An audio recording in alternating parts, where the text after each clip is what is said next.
as a self-proclaimed skeptic and I had a ton of reservations, it's like once I felt safe, and I think that was like, again, when we talked about the divine masculine and how important it was that it was you there, is like I didn't feel under attack at all or judged, and I just like felt held.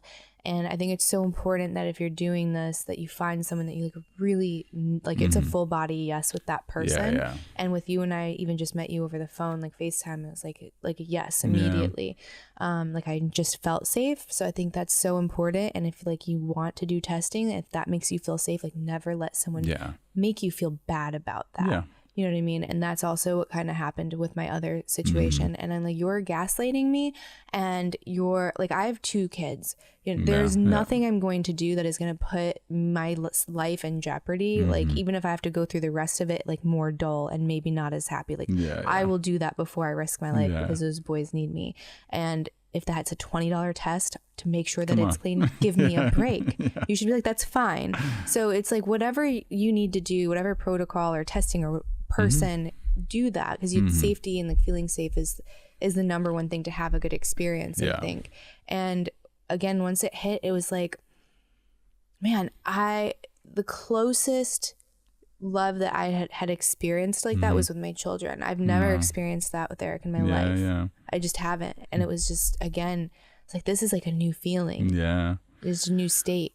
Well, and what's cool for you guys is it was there the whole time, but your body didn't feel physiologically safe to let it in. And he was also felt unsafe to, extend that love fully and be that heart open, because he's like, is she going to run? Is she going to abandon me?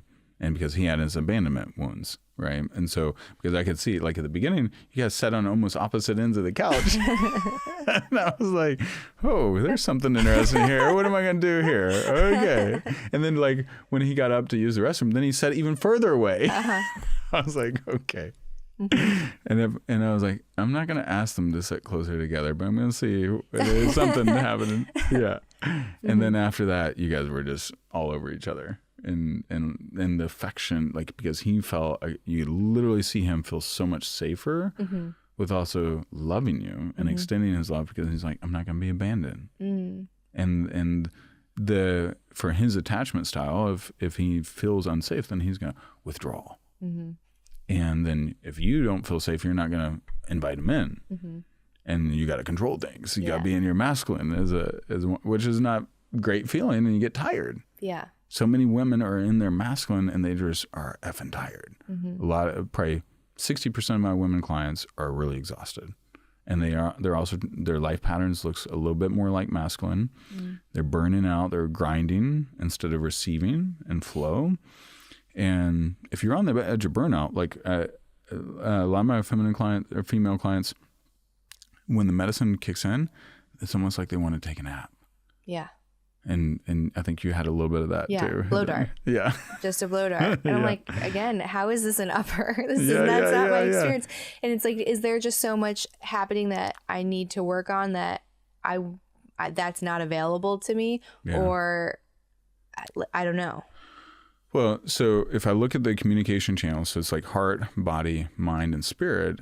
Well, we open up your body to connect and your heart to connect a lot more, because you've been so in your mind, and Eric's so in his mind too, which is predominantly Western culture. We're like, get in your head. We're in our head all the time, but get in your head and you're dead.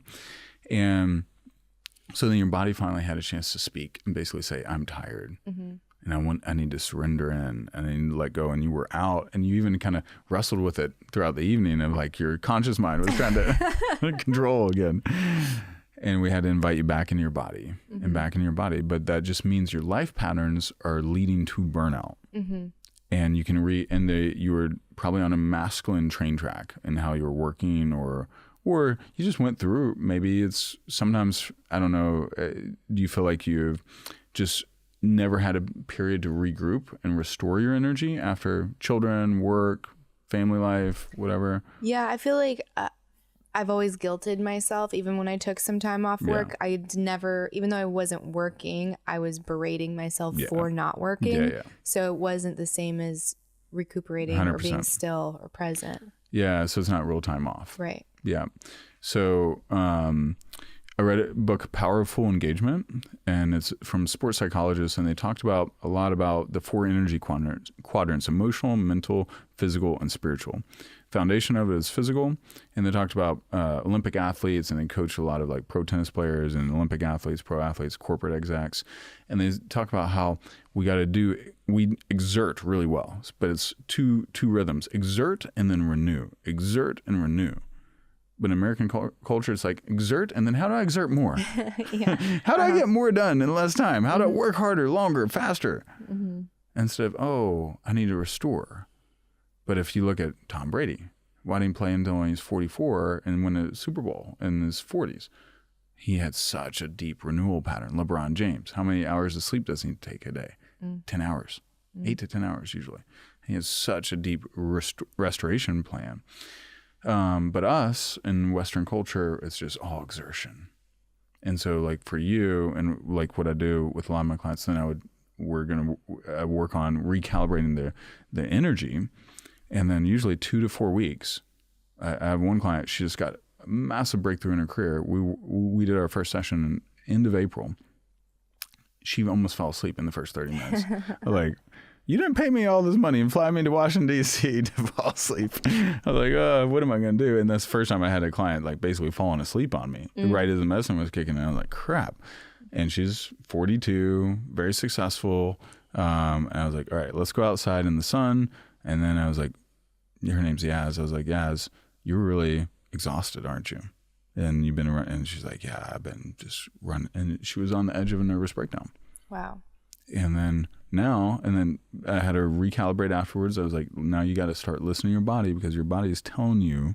She also has autoimmune disease and other things. And I was like, we've got to recalibrate you. And 2 weeks later, she sends me a text. She's like, Mike, am I reverse aging? I felt freaking amazing. And I got we started focusing on rest and supplementation, NAD, a bunch of other things, and got her right back. And now she just had 2 huge breakthroughs. I won't share other details to protect her identity, but it was massive. Wow. Yeah. And then one other thing I should mention for you is feminine. Yes. You are about 3 times more likely to get an autoimmune disease. I already have one. Oh, so okay. I was going to ask, does she still have it, or is it improving? It's improving for sure.